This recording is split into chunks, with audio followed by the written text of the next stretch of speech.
meditar na palavra do Senhor. O tema: Deus está assentado no trono. Diz assim a palavra do Senhor. Depois dessas coisas olhei, e diante de mim estava uma porta aberta no céu.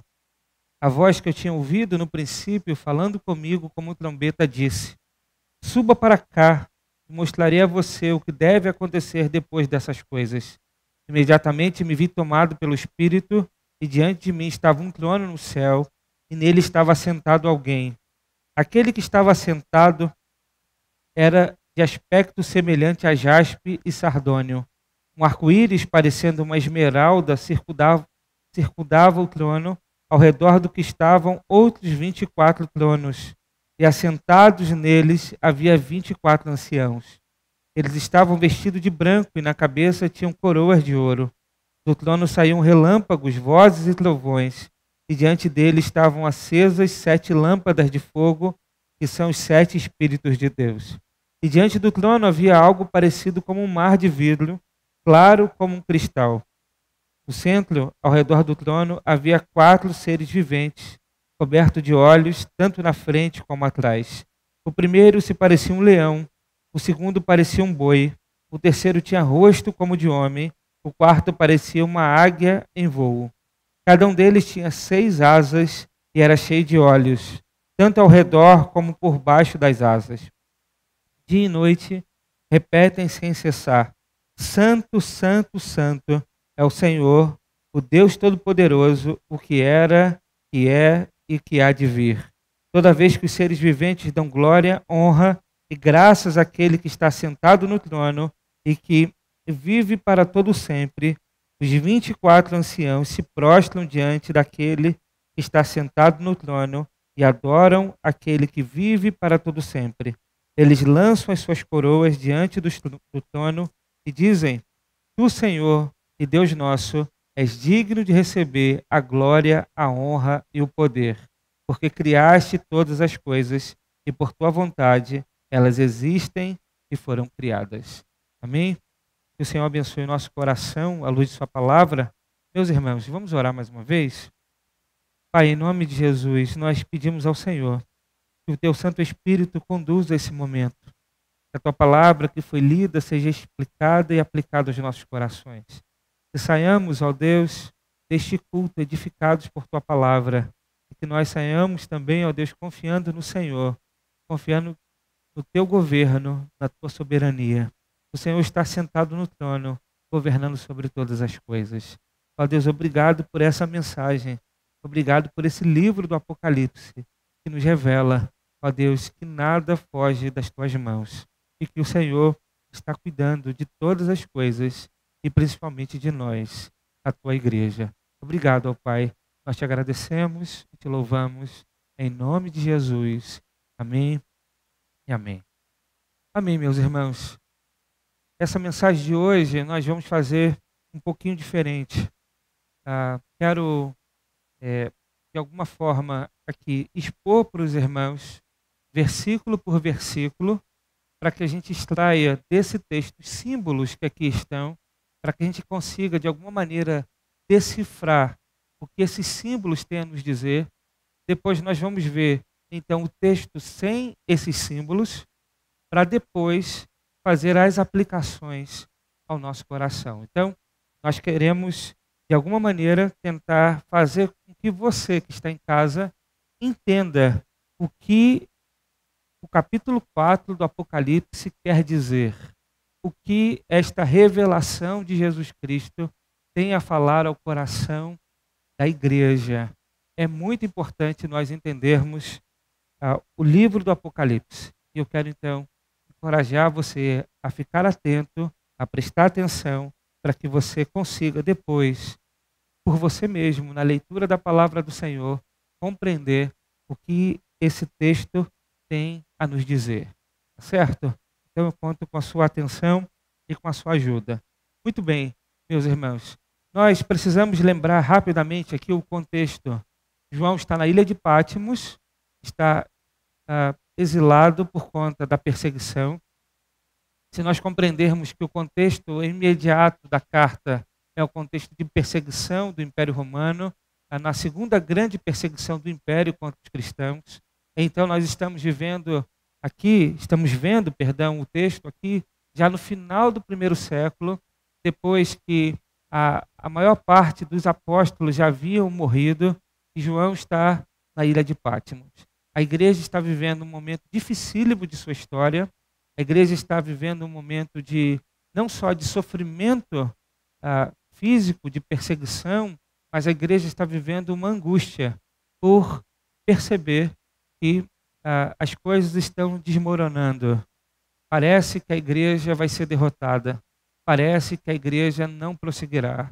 Parece que os cristãos serão perseguidos e mortos, então a nossa fé iria acabar ali, próximo do final do primeiro século. A igreja está vivendo um momento muito difícil.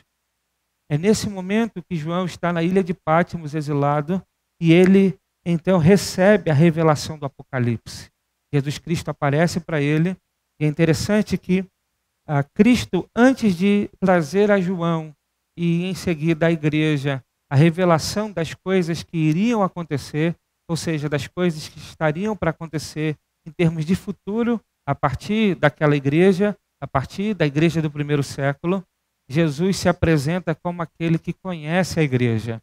Jesus se apresenta como aquele que sabe como anda a vida da igreja, aquele que reconhece as virtudes, que exorta os problemas, que faz promessas, aquele que está no meio da igreja.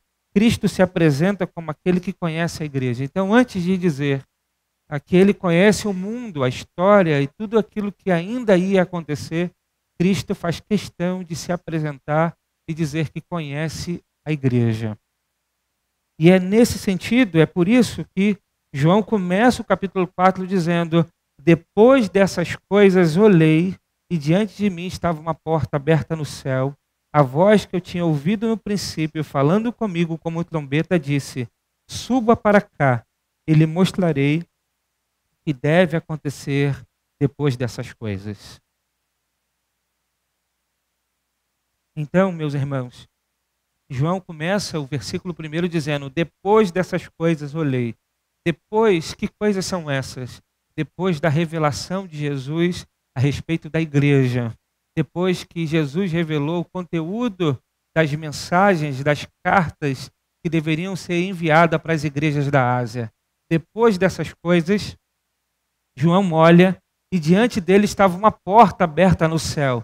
E a voz que ele tinha ouvido no princípio, que é a voz de Cristo, fala com ele e diz a ele: suba para cá e lhe mostrarei o que deve acontecer depois dessas coisas. Essa voz que fala no início é uma voz de autoridade. Por isso o texto diz que é uma voz como trombeta. É uma voz alta, uma voz de autoridade que chama a atenção de João para olhar e perceber que há uma porta aberta no céu. O convite de Jesus aqui é fazer com que João agora passe a olhar a vida, a história, a igreja, a partir da perspectiva do céu. João deveria olhar o céu, compreender aquilo que Deus estava fazendo, para que então ele pudesse olhar para a sua circunstância, para o problema da igreja naquele momento. Então, fazer uma leitura correta das coisas, uma leitura espiritual da vida. Jesus chama João a olhar aquilo que estava para acontecer, não na perspectiva do sofrimento, não na perspectiva da perseguição, não na perspectiva da derrota, mas na perspectiva do céu. Por isso é uma porta aberta no céu. E aí o verso 2 vai dizer que imediatamente me vi tomado pelo Espírito, e diante de mim estava um trono no céu, e nele estava sentado alguém. Quando João ouve a voz de Cristo, vê a porta, ele diz que imediatamente ele é tomado pelo Espírito. Isso é uma indicação para nós que João não vai em corpo ao céu. João não é arrebatado ao céu para ver o que está no céu. Mas João tem uma visão espiritual do céu. Ele é tomado pelo Espírito e diante dele ele vê um trono. Ele vê um trono no céu.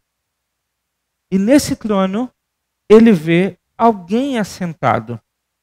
É interessante a gente pensar que trono significa governo. Há um trono no céu que governa todas as coisas. O trono é um lugar de honra, autoridade, julgamento. Todos os tronos da terra estão sob jurisdição desse trono do céu. O livro do Apocalipse é o livro da soberania de Deus, da vitória de Deus. Aquele que criou todas as coisas está no controle de tudo e levará a história para uma consumação final, onde ele será vitorioso. A essência desta revelação é mostrar que todas as coisas são governadas por aquele que está sentado no trono. Perceba então a visão. No trono humano estava um imperador mau e perverso que perseguia a igreja.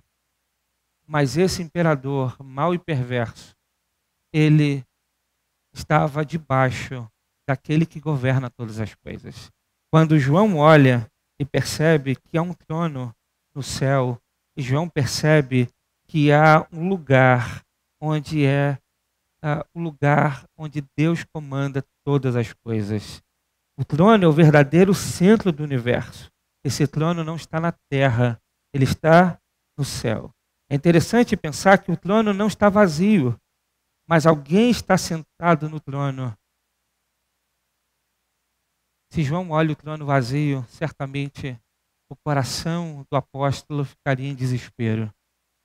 Se o trono estivesse vazio, isso seria uma indicação de que a igreja estava perdida. Seria uma indicação de que a história está ao acaso. Seria uma indicação que a história humana estava sendo escrita a partir das vontades, dos desejos, das escolhas humanas. Mas quando João olha o trono, ele vê o trono não vazio, mas ele vê alguém sentado no trono. Isso indica que é alguém que governa todas as coisas do céu. E João vai dizer que aquele que está sentado no trono era de aspecto semelhante a jaspe e sardônio. Veja, João aqui agora vai querer descrever para os seus eleitores quem é aquele que está sentado no trono. E eu posso antecipar para os irmãos e dizer que aquele que está sentado no trono é Deus. É Deus que está sentado no trono. Mas a visão de Deus é algo tão extraordinário, é tão belo, é tão luminoso, é tão brilhante, que João não consegue descrever Deus. Deus é indescritível. Por isso, João vai tentar descrever o fulgor de Deus, o esplendor de Deus, a glória de Deus. E ele vai fazer isso a partir de pedras preciosas, a partir de pedras valiosas, brilhantes, pedras que eram conhecidas naquele tempo pelo apóstolo. Ele vai descrever aquele que está sentado no trono com um aspecto semelhante a jaspe e sardônio. E jaspe é uma pedra cristalina, pura, sem nenhuma poluição. Há uma abundância de luz que emana dessa pedra. Sardônio é uma pedra avermelhada, que tem beleza. O que João está dizendo é que esse que está sentado no trono é alguém que tem beleza, riqueza, abundância de luz. Deus é luz e nele habita em luz inacessível. Meus irmãos, João então descreve aqui a glória, o fulgor de Deus. Agora João vai começar a descrever as características do trono de Deus. Ele primeiro para tentar descrever aquele que está sentado no trono. Agora ele vai trazer características a respeito do trono. E a parte B do verso 3 vai dizer: um arco-íris parecendo uma esmeralda circundava o trono. Então João vai focar no trono, porque agora, a partir desse momento, a gente vai ver que toda a visão está relacionada ao trono. Toda a visão está relacionada àquilo que tem ali, aquele elemento que está no centro da cena, no centro da visão. Tudo está ali entre o trono, perto do trono, próximo do trono. Então João vai trazer aqui características a respeito desse trono. E ele vai, então, mostrar para nós que o trono de Deus é um trono de graça e misericórdia. O verso 3 mostra isso para nós. Ao redor do trono há um arco-íris, semelhante em aspecto à esmeralda. O arco-íris é um símbolo da graça e misericórdia de Deus. É um símbolo da aliança de Deus. Aliança que Deus fez com o seu povo lá no Antigo Testamento, demonstrando que ele não destruiria mais a humanidade por águas. O arco-íris, então, é um símbolo da aliança de Deus, é um símbolo da misericórdia de Deus, é um símbolo da graça divina. É interessante a gente pensar que o arco-íris sempre aparece depois da chuva, ou sempre aparece depois de uma tempestade, mas aqui ele aparece antes dela, para indicar para nós que a graça divina, a misericórdia divina, vem antes do juízo. Para os filhos de Deus, a tempestade já passou, mesmo que eles estejam inseridos em um contexto de brutal perseguição. E por que já passou? Porque Cristo já se deu a si mesmo para nos resgatar do dilúvio do juízo.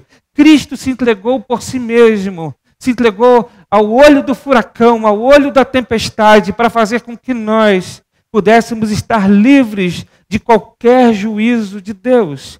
Agora temos sobre nós o sol da justiça que brilha sobre nós. Ainda que o juízo venha sobre os homens, a igreja de Cristo será poupada. O que foi redimido não pode ser destruído. Ainda que o mal nos alcance, Deus fará com que todas as coisas aconteçam para o nosso bem. Então, meus irmãos, antes de Apocalipse trazer para nós uma revelação de juízo da parte de Deus, ele demonstra que o nosso Deus é um Deus que governa com graça e misericórdia. Antes de Deus derramar o seu juízo sobre a terra, ele oferece a sua misericórdia. Antes da taça do juízo, ele envia as trombetas da advertência. Portanto, meus irmãos, João então descreve o trono de Deus como um trono de graça e misericórdia. Mas no verso 4 ele vai dizer que ao redor do qual estavam outros 24 tronos, e assentados neles havia 24 anciãos, e eles estavam vestidos de branco, e tinham na cabeça coroas de ouro. João então vê o trono, um trono que simboliza, que demonstra graça e misericórdia. E em volta desse trono tinha 24 tronos na visão, onde tinha sentado nesses 24 tronos 24 anciãos. O que significa isso? O que significa esses tronos ao redor do trono de Deus? O que significa esses 24 tronos, esses 24 anciãos? Meus irmãos, esses tronos estão ao redor e não no centro, para mostrar que o trono de Deus é alto e sublime e ele reina sobre todos os tronos. Na visão, o trono central é o trono daquele que está sentado. É aquele que tem a aparência de pérolas preciosas. Todos os outros tronos estão subordinados, submissos ao trono central. Então, a primeira coisa que a gente precisa entender é isso. Há uma diferença dos tronos. A segunda coisa que a gente precisa entender aqui é quem são os 24 anciãos. Não há um consenso entre os teólogos quanto à identidade desses 24 anciãos. Mas existe pelo menos duas possibilidades. Alguns defendem que é anjos e outros defenderão que é a igreja que está no céu, a igreja gloriosa. E eu sou adepto da segunda visão. E vou mostrar o porquê. E aí os irmãos poderão aí de casa, aqueles que estão aqui na igreja, tentar acompanhar e entender o porquê aqui nesse texto é a igreja gloriosa e não anjos. Veja, a primeira coisa importante é que a palavra no original traduzida, para anciãos é presbíteros. Presbíteros. E presbíteros em nenhum lugar da Bíblia é usado para anjo.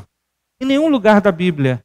Presbíteros na Bíblia, no Novo Testamento especialmente, se refere a pastores e líderes da igreja. Por exemplo, em 1 Pedro capítulo 5, verso de 1 a 2.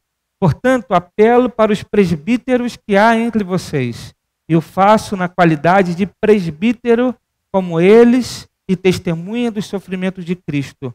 Como alguém que participará da glória a ser revelada, pastoreiem o rebanho de Deus que está aos seus cuidados.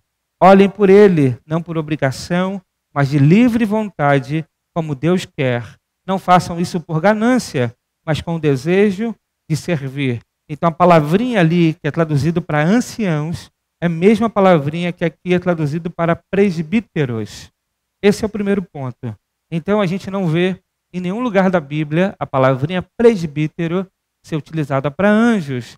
E é interessante que na carta que Jesus manda para as igrejas da Ásia, ele chama o líder da igreja de o anjo da igreja. Não é isso? E lá a palavrinha que é usada para anjo é angelos, que significa anjo, literalmente, que significa o mensageiro. É utilizado para o líder da igreja porque é uma palavra que pode ser traduzida como o mensageiro. Mas a palavra presbíteros nunca é utilizado para anjos. O segundo argumento, esses anciãos vestem roupas brancas.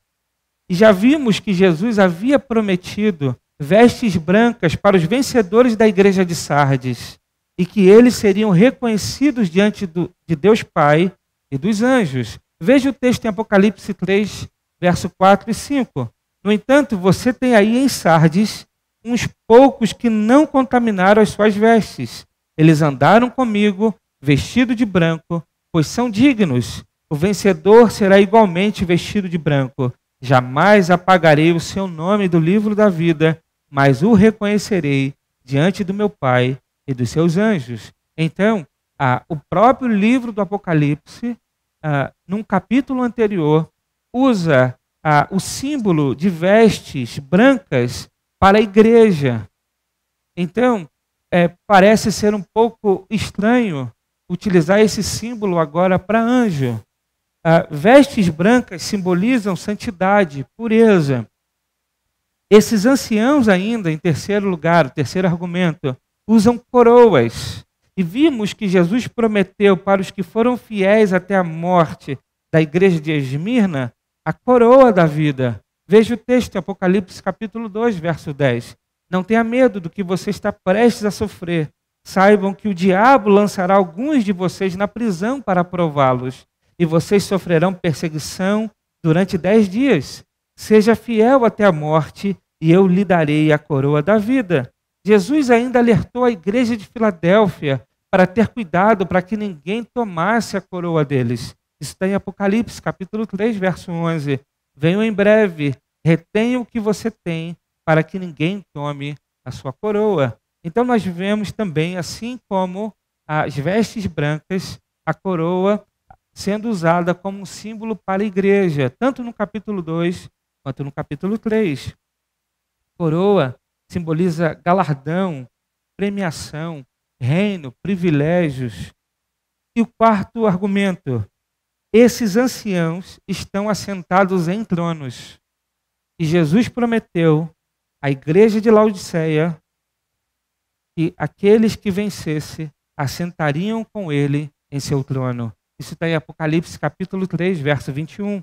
Ao vencedor darei o direito de assentar-se comigo em meu trono, assim como eu também venci e sentei-me com meu Pai em seu trono. Então, trono também é utilizado como um símbolo para a igreja no capítulo 3. Trono significa autoridade, governo, julgamento.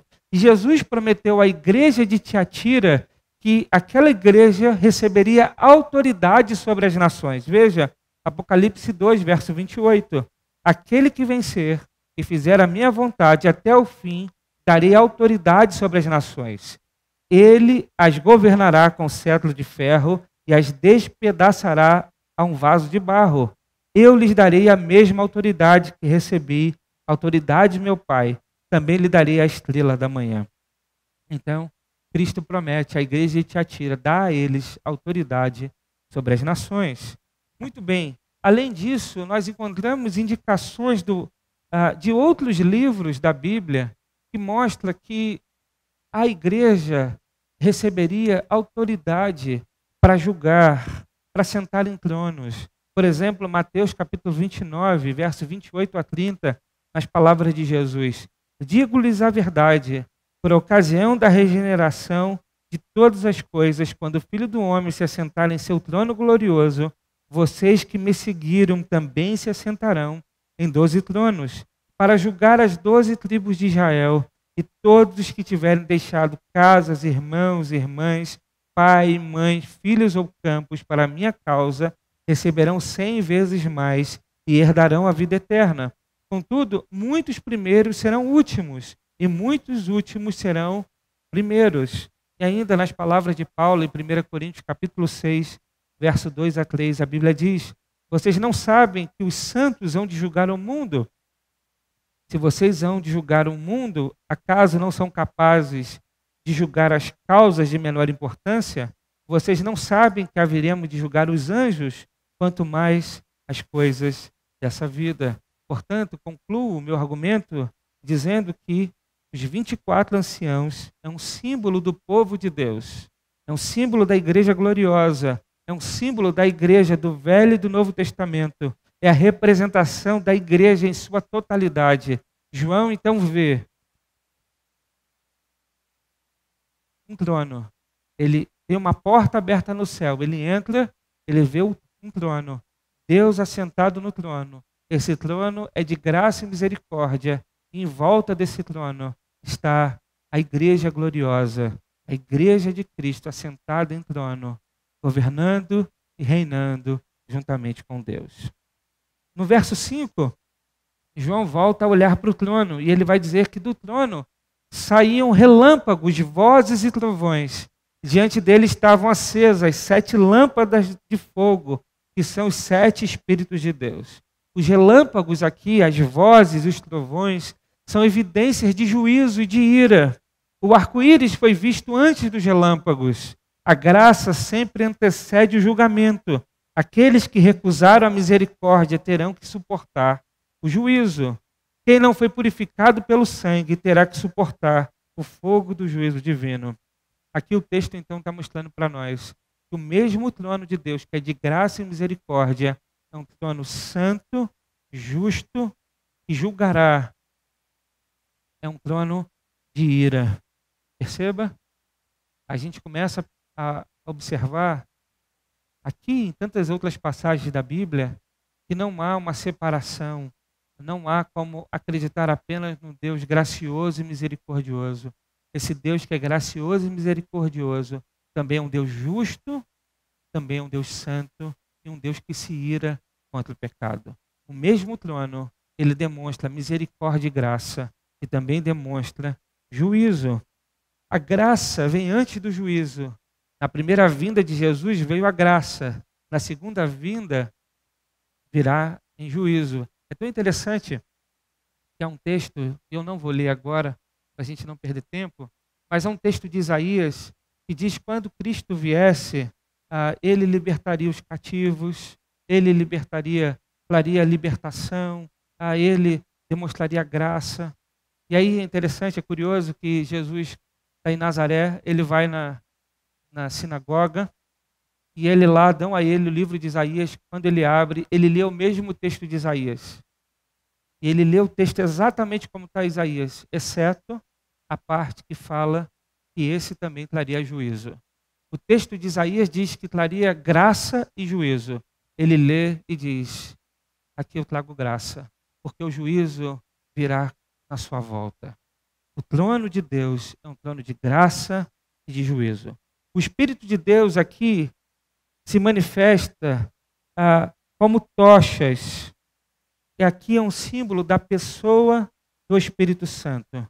Então, a gente tem até agora, eu quero ir recapitulando para os irmãos não perderem o impacto da cena. A gente tem João enxergando em uma visão a sala do trono no céu. Deus está sentado no trono. Esse trono é de misericórdia, de graça, de juízo. Ali está a pessoa do Espírito Santo e em volta do trono está a igreja gloriosa. Muito bem, o verso 6 vai dizer assim: também diante do trono havia algo parecido como um mar de vidro, claro como um cristal. Aqui é um símbolo que aponta para o trono de Deus e mostra que o trono de Deus é um trono de santidade e transparência. Esse mar de vidro simboliza pureza, santidade, transparência. Não há sujeira diante do trono de Deus. Não há corrupção. Tudo é transparente, limpo e puro, porque o nosso Deus é santo. Nos tronos humanos, nos governos humanos, o que mais a gente vê é sujeira, é corrupção, é roubo, é engano, é mentira, é falsidade. O que João está vendo no trono de Deus não existe isso. No governo de Deus não há corrupção. No governo de Deus não há injustiça. No governo de Deus não há coisas obscuras. O governo de Deus é limpo, é transparente, porque Deus é santo. E ainda, o texto continua e vai dizer o seguinte, a parte B do verso 6. No centro, ao redor do trono, havia 4 seres viventes, cobertos de olhos, tanto na frente como atrás. O primeiro ser parecia um leão, o segundo parecia um boi, o terceiro tinha um rosto como de homem, o quarto parecia uma águia, quando em voo. Cada um deles tinha 6 asas e era cheio de olhos, tanto ao redor como por baixo das asas. Dia e noite repetem sem cessar: Santo, Santo, Santo é o Senhor, o Deus Todo-Poderoso, que era, que é e que há de vir. João, então, olha que no centro, ao redor do trono, havia 4 seres viventes. Quem são esses seres viventes? Esses 4 seres viventes estavam adorando a Deus, numa doxologia. Eles estavam dizendo: Santo, Santo, Santo é o Senhor, Deus Todo-Poderoso, aquele que era, aquele que é, aquele que há de vir. Quem são esses 4 seres viventes? E aqui também há muitas teorias para tentar decifrar esse símbolo. E, meus irmãos, aqui no texto do Apocalipse, quando eu digo que há algumas teorias, é porque em símbolos do Apocalipse não tem como nós afirmarmos com 100% de certeza o que é e o que não é. O que nós vamos aprender no livro do Apocalipse é que nós devemos tentar extrair a mensagem do texto, o conteúdo do texto. E quando muitas vezes nós nos apegamos a detalhes, nós perdemos a mensagem, nós perdemos aquilo que Deus quis comunicar através desta revelação a João. E quando a gente faz isso, a gente tem a tendência de distorcer a mensagem. Por isso, nós temos que ter muito cuidado na interpretação do texto e dos símbolos, mas compreendendo que é possível extrair uma mensagem, mesmo num texto repleto de símbolos. Muito bem, fecha parênteses e voltando para o texto. Quem são esses 4 seres viventes? Há algumas teorias. Os pais da igreja, por exemplo, acreditavam que era uma representação dos 4 evangelhos. O leão mostra Jesus como rei, Evangelho de Mateus. O novilho mostra Jesus como servo, Evangelho de Marcos. O homem mostra Jesus como um homem perfeito, Evangelho de Lucas. A águia mostra Jesus como aquele que veio do céu e volta ao céu, Evangelho de João. Essa teoria é uma teoria que poucos se utilizam nos dias de hoje. Ela caiu em desuso. Mas outros defendem que aqui é uma representação da totalidade da natureza, como se a criação divina estivesse agora dando glórias, adoração a Deus. É como se tivesse aqui representantes da criação adorando a Deus. Essa teoria também não é, talvez, a das melhores. Outros acreditam que esses 4 seres representam os atributos de Deus. Também eu posso dizer para os irmãos que essa não é uma teoria das melhores. Eu prefiro a corrente que é a mais forte, que é a mais usada. É que acredita que esses 4 seres viventes representam seres angelicais. E da onde se tira essa ideia? De alguns textos do Antigo Testamento.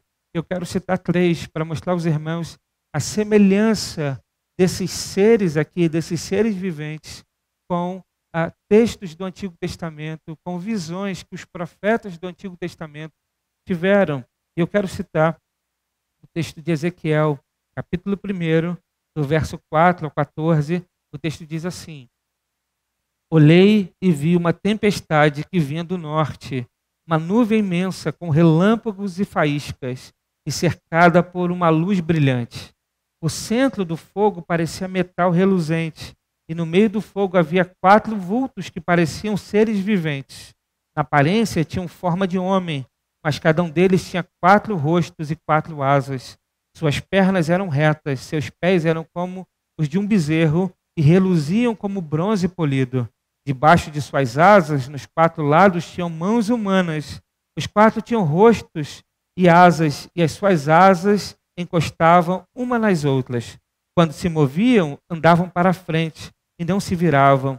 Quanto à aparência dos seus rostos, os 4 tinham o rosto de homem, rosto de leão no lado direito, rosto de boi no lado esquerdo e rosto de águia. Assim eram os seus rostos. As suas asas estavam estendidas de um lado e do outro, e 2 asas que cobriam seus corpos.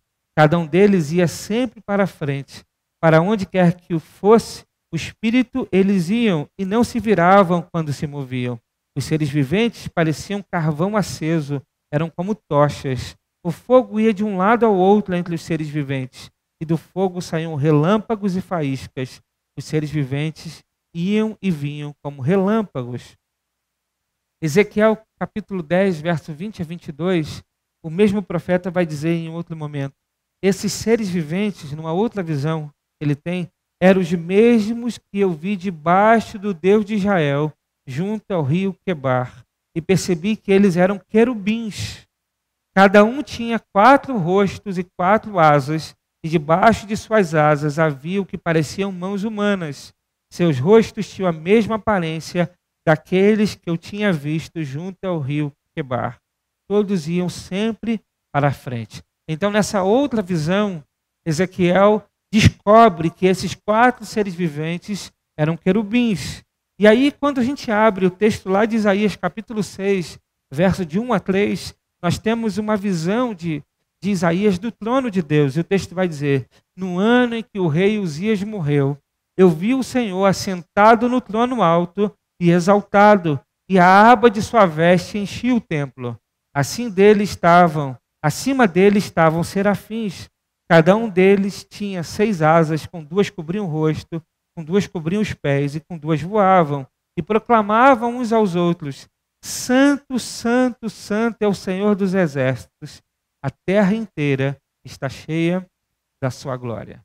Então, concluindo o argumento, os 4 seres viventes são querubins, são anjos. E esses anjos estavam também ali em volta do trono. E o que eles faziam? De dia e noite eles repetem sem cessar: Santo, Santo, Santo é o Senhor, o Deus Todo-Poderoso, o que era, o que é e o que há de vir. Então, os anjos, assim nós vamos ver como a igreja gloriosa está diante do trono de Deus, adorando ao Senhor. O texto vai continuar e vai dizer que toda vez que os seres viventes davam glória a Deus, a igreja gloriosa fazia o mesmo. Veja que o texto diz do verso 9 a 11. Toda vez que os seres viventes dão glória, honra e graças àquele que está sentado no trono e que vive para todo sempre, os 24 anciãos se prostram diante daquele que está sentado no trono e adoram aquele que vive para todo sempre. Eles lançam as suas coroas diante do trono e dizem: Tu, Senhor e Deus nosso, és digno de receber a glória, honra e poder, porque criaste todas as coisas e por tua vontade elas existem e foram criadas. Então perceba, a gente viu a doxologia dos anjos que adoram o Senhor, e o texto diz que quando os anjos adoram o Senhor, a igreja gloriosa faz o mesmo. E o texto diz que eles lançam as suas coroas diante do trono. Isso significa submissão total à autoridade suprema. A igreja e os anjos estão em tronos secundários e eles se prostram, se humilham diante de Deus, porque Ele é o único que é digno de receber glória e poder. Concluindo então, João é chamado ao céu para ver que Deus está sentado no trono, ele tem o controle de todas as coisas, e o que nós devemos fazer é adorá-lo, assim como os anjos e a igreja gloriosa fazem. A ele seja a glória e para sempre. Muito bem, depois de tentar explicar o texto, explicar o que significam os símbolos desse texto, eu quero trazer para os irmãos um texto simplificado, com a tradução desses símbolos. Veja como ficaria a leitura e veja como a gente consegue então compreender a mensagem do Apocalipse 4. Depois dessas coisas, olhei e diante de mim estava uma porta aberta no céu. Jesus, com a sua voz de autoridade, falou comigo e disse: suba para cá e lhe mostrarei o que deve acontecer depois dessas coisas. Imediatamente me vi tomado pelo Espírito, e diante de mim estava um trono no céu, e nele estava sentado Deus. Sua aparência é cristalina, pura, repleta de luz e glória. Seu trono é de graça e misericórdia, ao redor do qual estavam outros tronos, e assentados neles estavam a igreja gloriosa, redimida e santa, que reina juntamente com Deus. O trono ainda era de juízo. Diante dele estava o Espírito Santo. Também o trono era santo e transparente. No centro, ao redor do trono, havia os anjos querubins. Dia e noite repetem sem cessar: Santo, Santo é o Senhor, o Deus Todo-Poderoso, o que era, o que é e o que há de vir. Toda vez que os anjos dão glória, honra e graças ao Deus eterno, a igreja gloriosa se prostra diante de Deus e o adora. A igreja gloriosa se submete totalmente e diz: Tu, soberano Deus nosso, és digno de receber a glória, a honra e o poder, porque criaste todas as coisas e por tua vontade elas existem e foram criadas. Então veja, meus irmãos, qual é a mensagem do capítulo 4?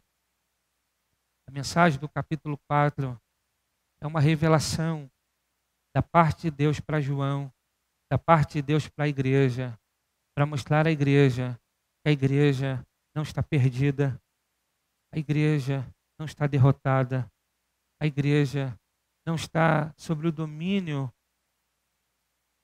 dos impérios, dos governos maus, mas acima de tudo está um Deus que governa sobre todas as coisas. A mensagem do Apocalipse 4 é para mostrar para a igreja que é um Deus soberano que governa sobre todas as coisas. A mensagem do Apocalipse 4 é para trazer descanso à igreja, para que a igreja possa descansar naquele que não perde o controle das coisas, naquele que é soberano e governa sobre todas as coisas. O que a igreja precisa fazer então? A igreja precisa adorar a Deus na terra. A igreja aqui, triunfante, precisa adorar a Deus assim como a igreja gloriosa faz. A igreja triunfante precisa se submeter a Deus, assim como os querubins e a igreja gloriosa faz. Então, o que nós podemos aprender à luz desse texto? Eu quero trazer 5 aplicações ao nosso coração. Em primeiro lugar, diante do sofrimento, precisamos lembrar que Deus está no controle de todas as coisas. A primeira aplicação importantíssima, ainda mais no tempo que nós estamos vivendo hoje, que nós não podemos esquecer, é que diante do sofrimento, Deus está no controle de todas as coisas. João recebe a revelação do Apocalipse para consolar a igreja, para confortar a igreja, para reanimar a igreja, para fazer com que a igreja permanecesse firme, fiel, perseverante, porque a igreja não terminaria no primeiro século. O império não conseguiria, não seria capaz de derrotar a igreja. E nós somos provas disso.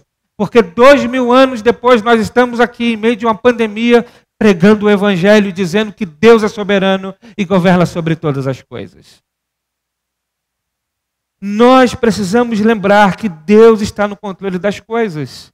Nós precisamos lembrar que diante do sofrimento, Deus está no controle de todas as coisas. Nós não temos controle. Nós não sabemos lidar com as coisas. Nós não sabemos lidar muitas vezes com os problemas. Nós não sabemos lidar muitas vezes com as circunstâncias que parecem ser maiores do que nós podemos suportar. Mas nada dessas coisas está fora do controle de Deus. Nós precisamos lembrar que a igreja vai avançar até o fim. Nem as portas do inferno prevalecerão contra a igreja. Portanto, se tem algo que nós devemos lembrar diante do sofrimento, é que Deus está no controle de todas as coisas. João estava sofrendo na ilha de Patmos. E Deus chama João para ver as coisas a partir do céu, para que João pudesse fazer uma leitura da vida e de tudo que estava acontecendo contra a igreja naquele momento, a partir da perspectiva do céu. E quando nós conseguimos entender que devemos olhar para as circunstâncias, devemos olhar para os nossos problemas, que devemos olhar para a nossa dor, para o nosso sofrimento, para as nossas angústias, para as nossas perdas, para o nosso luto, a partir da perspectiva do céu, nós teremos um discernimento muito diferente do que simplesmente olhar para as coisas a partir de um olhar natural.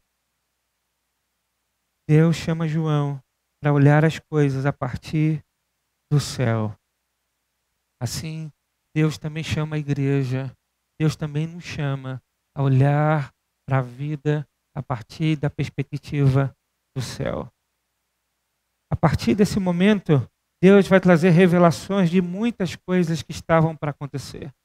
Muitas coisas vêm acontecendo ao longo da história e outras mais acontecerão no tempo do fim. Mas a Bíblia traz para nós a revelação final. A Bíblia diz que Cristo voltará. Depois da volta de Cristo haverá o juízo de Deus. Portanto, meus irmãos, aquilo que Deus revelou, Ele vai cumprir. Aquilo que Deus promete, Ele vai cumprir. Deus não é um homem para que minta. Deus não mente. Aquilo que Ele promete, Ele vai cumprir. E a palavra que foi revelada no Apocalipse é que Deus está governando sobre todas as coisas e nós devemos descansar nele. A segunda coisa importante é que diante de governos perversos, devemos lembrar que Deus está sentado no trono. A igreja do Apocalipse estava debaixo de um governo perverso, de um governo mau, de um governo truculento, maldoso, violento, perseguidor, de um governo ruim, governo maligno.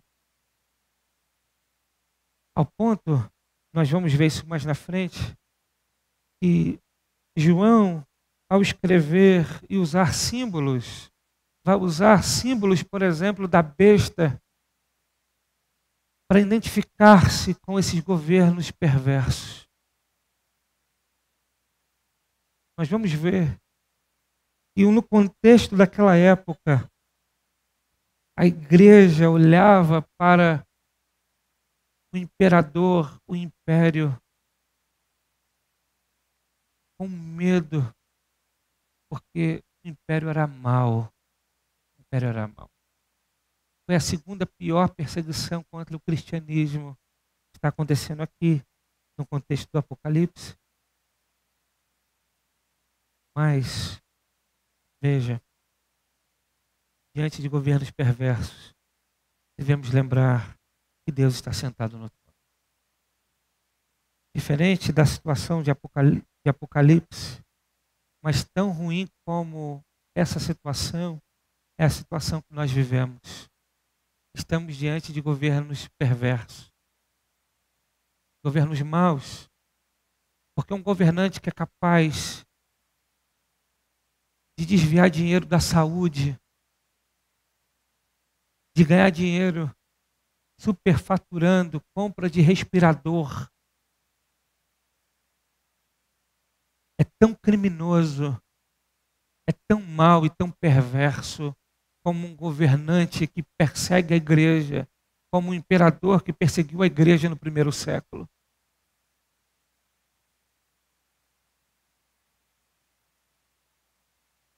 Nós estamos diante de governos perversos.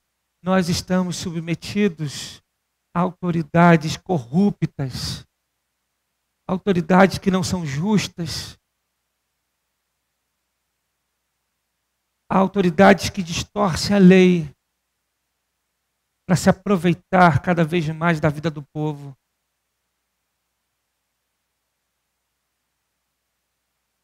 Estamos diante de uma situação terrível, onde há corrupção no judiciário, onde há desvio de verba pública no executivo, onde o legislativo, há um monte de gente que desvia verba, que rouba dinheiro, e que fica acuado e com medo, vendo um poder interferir no outro e não faz absolutamente nada, porque tem, usaria uma expressão que talvez não seria condizente a uma pregação, mas que tem ficha suja, que está comprometido, que sabe que se levantar contra, por exemplo, juízes do Supremo, eles não podem, porque está nas mãos daquela corja que julga, que se sente deuses sobre o povo. Nós estamos diante de governos perversos. Há filas nos hospitais, não há respiradores para as pessoas. Não há UTI suficiente para aqueles que precisam. E por que não há? Porque eles encheram o bolso de dinheiro. Porque desviaram verba pública. Porque em nome da calamidade não há fiscalização adequada. Em nome da calamidade a corrupção come solta. Mas diante de governos perversos, nós precisamos lembrar que o nosso Deus está sentado no trono e que nada que esses homens façam vai ficar à vista grossa. Deus não passa pano nos nossos erros. Não há nada que nós não prestaremos contas a Deus. Se a graça e a misericórdia não alcançar esses homens, e nós como igreja devemos orar para que isso aconteça, como diz 1 Timóteo capítulo 2, nós devemos orar para que Deus alcance as autoridades, porque é desejo de Deus que todos os homens sejam salvos. Mas se a graça não alcançá-los, o que virá sobre eles é o cálice da ira de Deus. Porque nós precisamos lembrar que nosso Deus é misericordioso, mas é juiz. Nosso sentimento como cristão é orar para que Deus alcance esses corações. Nosso sentimento precisa ser pedir ao Senhor que o Evangelho alcance esses corações. Mas devemos confiar que nada dessas coisas acontecem fora do propósito de Deus. Nada dessas coisas. Deus está sentado no trono. Governadores, deputados, senadores, presidente, ministros, juízes, saibam de uma coisa: vocês não têm autoridade máxima. Deus está sentado no trono. E um dia todos vocês estarão de joelhos, prestando contas ao Deus Todo-Poderoso, soberano e que governa sobre todas as coisas. A igreja precisa entender isso. Nós sofremos porque estamos no mundo. Não, nós não somos do mundo, mas estamos no mundo. E assim como a maldade, a perversidade, o pecado do coração humano alcança ímpios, também alcança crentes. Isso vai acontecer. Não tem jeito. Não tem jeito. Mas o livro do Apocalipse está aqui para dizer para nós: o trono de Deus é um trono justo. O trono de Deus é um trono repleto de misericórdia e de graça. Mas é um trono justo. O que nós devemos fazer é ouvir a trombeta da advertência. que nós precisamos fazer é ouvir a voz do Espírito. Se o Espírito falar ao teu coração, se arrependa e se volte para Deus. Nós devemos lembrar que diante de governos perversos, devemos lembrar que Deus está sentado no trono. Mas, em terceiro lugar, não há absolutamente nada no céu que não esteja voltado para a adoração da glória de Deus. É assim que também devemos viver. Não há absolutamente nada no céu que não esteja voltado para a adoração da glória de Deus. É assim que também devemos viver. Jesus nos ensinou a orar: Pai nosso que estás nos céus, santificado seja o teu nome, venha a nós o vosso reino, seja feita a tua vontade, assim na terra como é feita no céu. E no céu, absolutamente tudo está voltado para a adoração a Deus. A pergunta é: será que nós estamos vivendo em busca de entregar a Deus essa mesma adoração? É assim que também devemos viver. É buscar na nossa vida, no nosso cotidiano, adorar ao Senhor.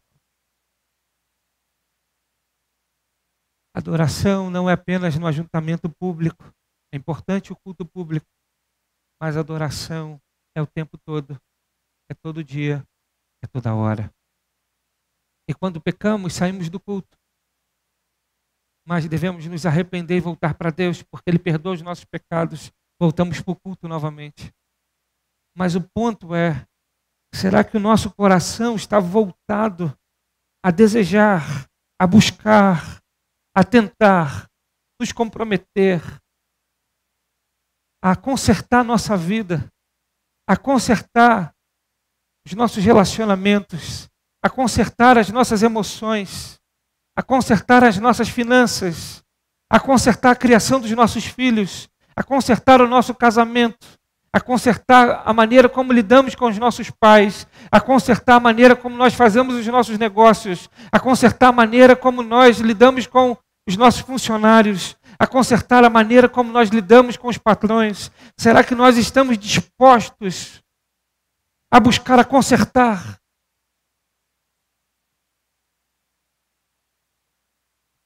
É uma pergunta. Há coisas que não mudarão de uma hora para outra. Hoje, por exemplo, só um fato para trazer um exemplo. Houve uma cúpula dos países mais importantes, a cúpula de 40 países mais importantes para falar do meio ambiente. E eles se comprometeram daqui a tantos anos, eu não lembro agora, é 2030 ou 2060, eles se comprometeram a diminuir a poluição do planeta, de fazer políticas públicas para alcançar as metas nesse ano. A pergunta é: será que você tem meta para a sua vida espiritual? Será que você tem buscado ter medidas, políticas espirituais, para que você consiga viver uma vida para a glória do Senhor, para que a sua vida seja voltada para a adoração a Deus? Porque no céu não há absolutamente nada que não esteja voltado para a adoração. E na terra, assim também devemos viver. Portanto, isso precisa partir de um coração que deseja a se prostrar diante de Deus em todas as coisas. Não é apenas em algumas coisas, mas em todas as coisas. Deus precisa ser Deus do seu coração em todas as áreas. Deus precisa ser Deus do seu dinheiro. Deus precisa ser Deus do teu prazer. Deus precisa ser Deus do teu lazer. Deus precisa ser Deus do teu entretenimento. Deus precisa ser Deus dos teus relacionamentos. Deus precisa ser Deus do seu trabalho. Deus precisa ser Deus de todas as áreas da sua vida.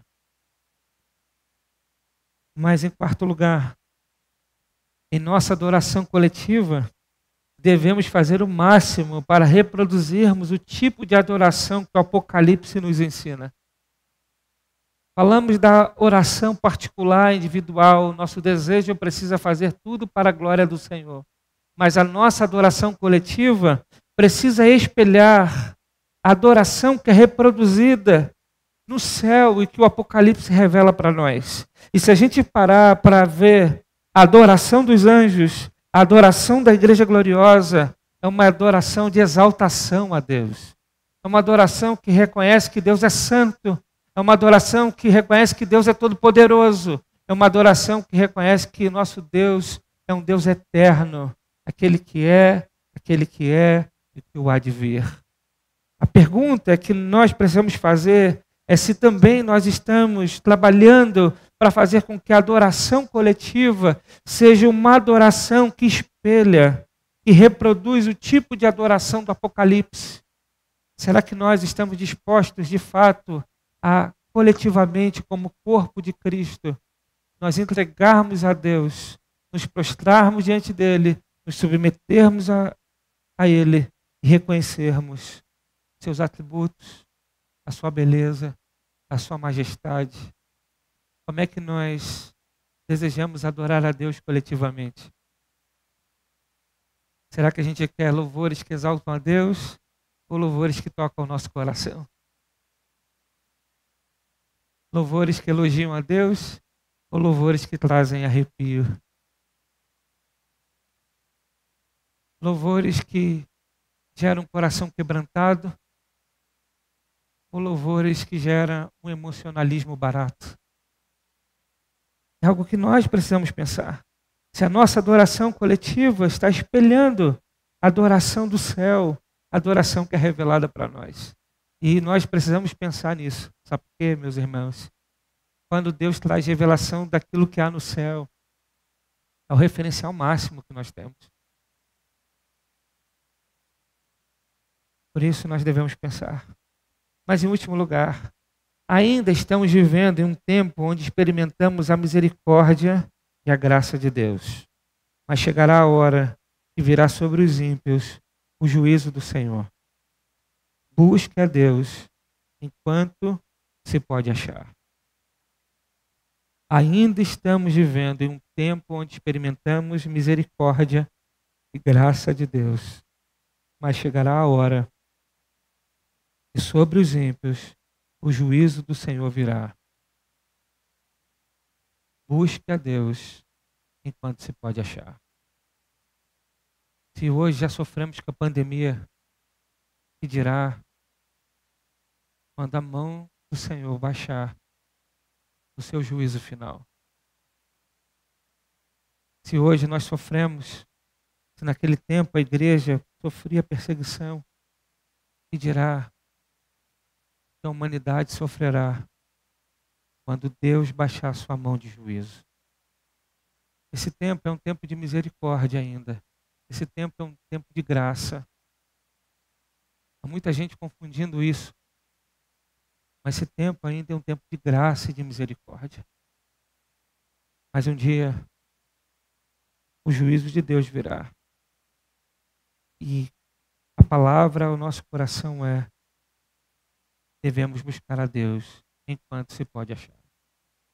Você está próximo de Deus? Você tem buscado ao Senhor?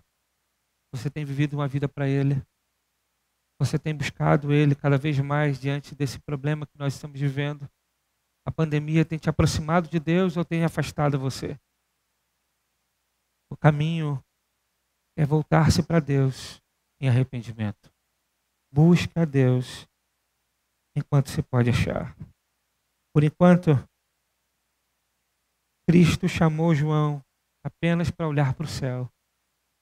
Mas nós iremos ver que Deus trará revelação de coisas que ainda há de acontecer. E a pior de todas elas é que o juízo de Deus virá. No tempo de Deus, o juízo virá. Então pense nisso. Que Deus nos abençoe. Paz e graça a todos. Em nome de Jesus. Amém?